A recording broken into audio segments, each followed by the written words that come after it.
confusion and order? Or is it disorder? Let's go to work. This one has a subtitle of When Scripture/Shepherds Collide. The sheep are suffering. The sheep are scattered. The sheep has become mentally and spiritually confused. But it says, woe unto the shepherd that scatter my sheep. Or something like that, right?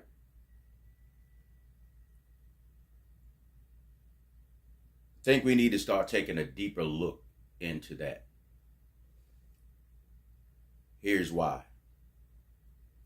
We look at the word scatter, means to just separate them. And we've seen a lot of separation, and no one cares that they are separated and or displaced for whatever reason.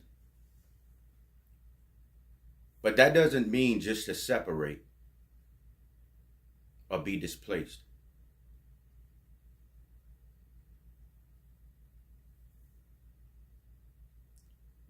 This is direct and indirect.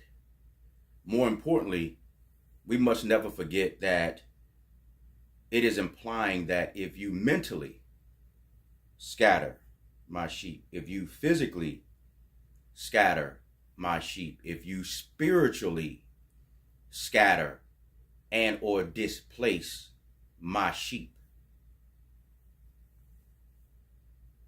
there's a problem. But this war that's going on when scripture and shepherds collide, it destroys. And as the blind continue to fight, the conditioned, the programmed, the mute sheep just become collateral damage.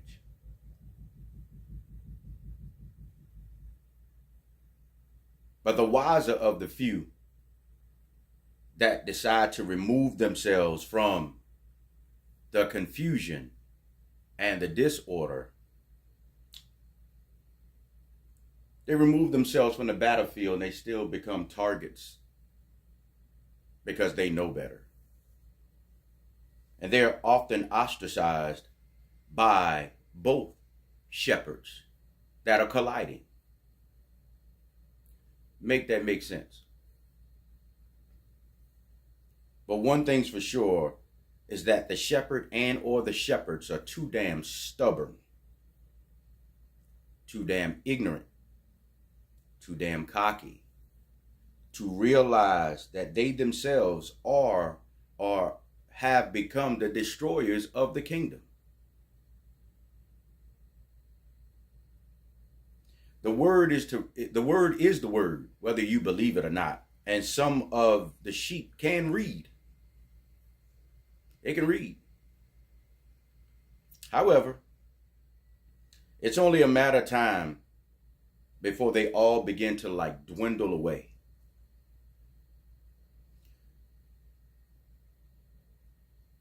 Whether you see it or not, or whether you want to acknowledge it or not,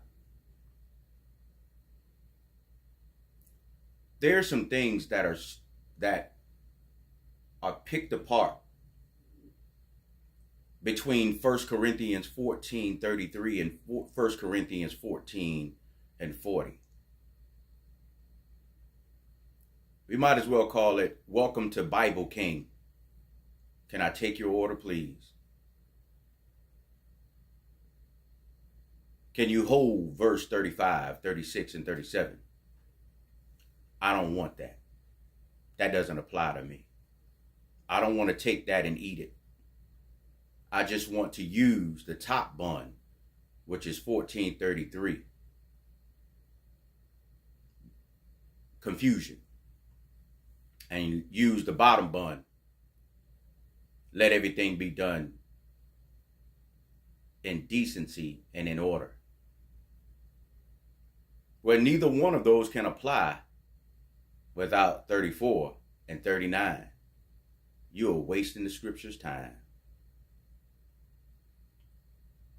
But the only reason that some of them haven't dwindled away is because your stronger ones haven't left.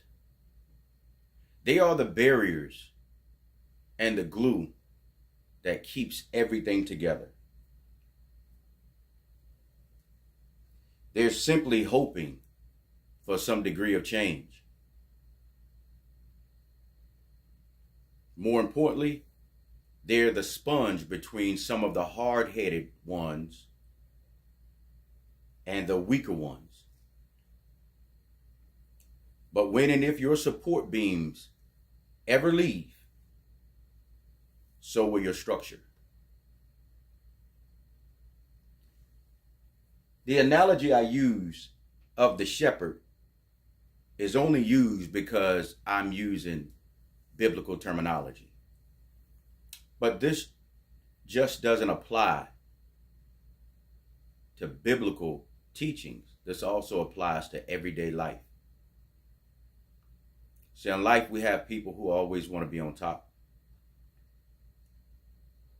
We have people that want to be acknowledged because they began a thing, or they started a thing, or they are at the pinnacle of that thing. But none of that stuff really matters, because it is the people, it is the sheep, it is the workers that remain and help you build and or build it all for you. Let it sink in. But somehow, we don't keep them at the forefront of our mind, of the process. And this is the art and the science that has been lost and confused or ignored. Want a better term? We look at ourselves as a pyramid, but we are doing it wrong, because you should be considered a pyramid upside down.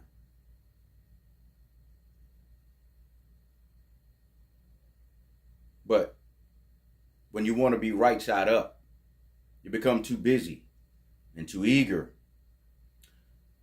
wanting to be seen from the top.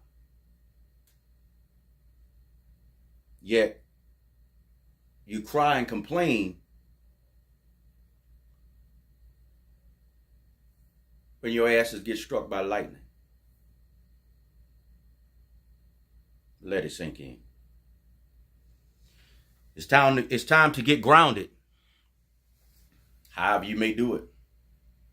It's time. We're not building buildings. We're definitely not building kingdoms.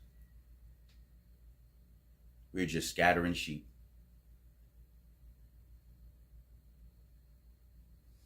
It doesn't matter what scripture you choose to use to exonerate anything that I'm saying. It won't matter. At the end of the day, if you're warring and colliding with each other, you're scattering sheep. That stain will definitely always be on our hands. So, to the sheep, if you can listen. 1 Corinthians 14:33 says, and I quote, God is not the author of confusion. God is not.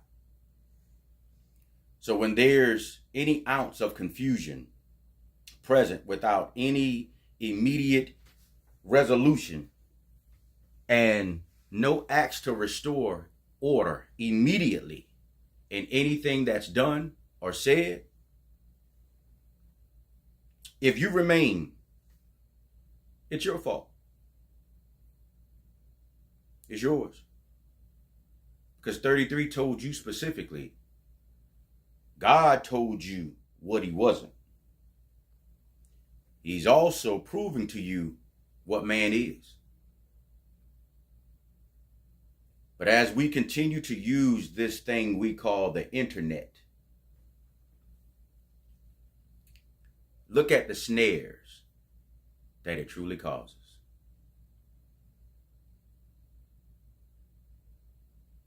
Confusion and order, or confusion and disorder. When scriptures and shepherds collide. At the end of the day, it's not about us. It's about the sheep. Maybe we have forgotten.